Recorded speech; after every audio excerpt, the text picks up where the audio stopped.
words to begin tonight. Never again. 70 years after the Holocaust, have we forgotten already? Have we already forgotten what it means to say and live the phrase, never again? It seems so. How else can we interpret a deal that legitimizes as a threshold nuclear power the world's most fearsome state sponsor of terror, the key exporter of the Islamic Revolution, one of the most efficient traffickers of deadly weapons, an unapologetic denier of the Holocaust bent on Israel's destruction, the passionate believer of death to America and death to Israel, and the killer of thousands of Americans? How else can we interpret a deal that gives that regime the ultimate weapon? Most of the speakers tonight will talk about President Obama and the specifics of this deal, as you just heard from Mort Zuckerman.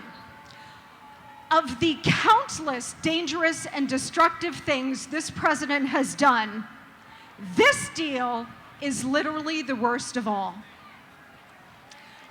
We are here today because we all know this to be true.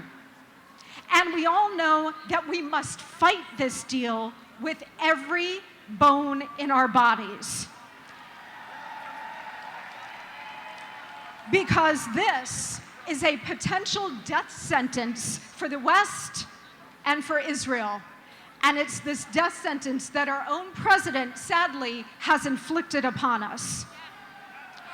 President Obama says that he can basically do whatever he wants because, quote, he's got a pen and a phone.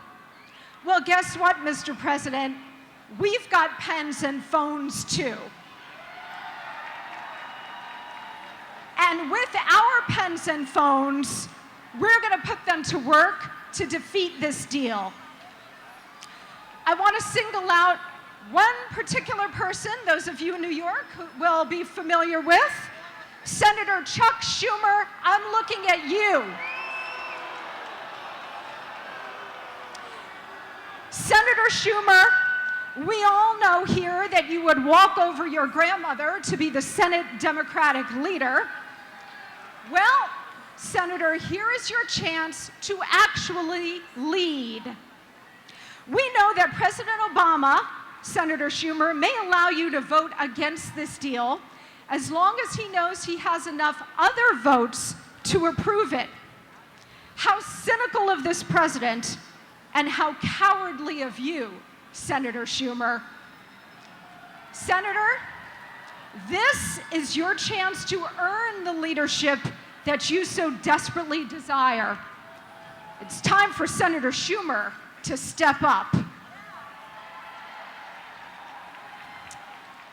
But while we fight President Obama and Senator Schumer on this deal, we must also focus on the future, on those who may implement this deal down the road, and I speak here of Hillary Rodham Clinton.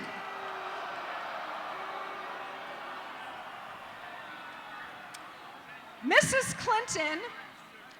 Clinton had no problem overthrowing our friend and ally, Egyptian President Hosni Mubarak, nor did she have a problem overthrowing Libyan leader Muammar Gaddafi, despite the fact that he too was supplying indispensable intelligence and help to us in terms of rooting out the Muslim Brotherhood, Al-Qaeda, and other Islamists and fundamentalist Islamic groups.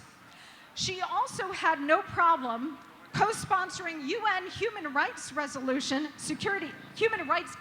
Resolution 1618, which seeks to criminalize any speech critical of Islam, including here at home. But when it comes to Iran, a regime that really does need to go down, she's all for a nuclear deal that will not only keep the regime in place, but strengthen it. We need to ask Mrs. Clinton, whose side is she on? As Secretary of State, Mrs. Clinton worked diligently to get this deal done. How diligently? Well, she was so desperate that at one point in 2010 in Bahrain at a black tie gala, she literally chased the Iranian foreign minister around the room and got blown off by the Iranian foreign minister not once, but twice. Did that stop her? Of course not. For years, Mrs. Clinton and Mr. Obama have gone out of their way to reassure us that containment of a nuclear Iran was not the administration's policy. Dismantling Iran's nuclear program was the policy. Well, it turns out that neither of them meant it. Shocking, I know. If this deal is approved, containment will be it. And trying to contain an apocalyptic, expansionist Islamic theocracy isn't exactly the same thing as trying to contain a secular and rational communist regime. We have known for a long time that this president and this Secretary of State, Mrs. Clinton, lie with great ease. And in this deal, we now have the most dangerous consequence yet of their lies. You cannot trust a thing he or she says. And when it comes to the greatest state sponsor of terror getting the ultimate weapon, that particular lie could cost this country and Israel its very existence. We need this call to action. Call Senator Schumer. Call your senators. Tell them that you oppose this deal and that you expect, no, you demand that they reject it too. Stop the deal. Stop Iran before it's too late. Because as we have long told ourselves, never again. Now is the time to bring those words to life. Thank you. God bless you. God bless the state of Israel, and God bless America.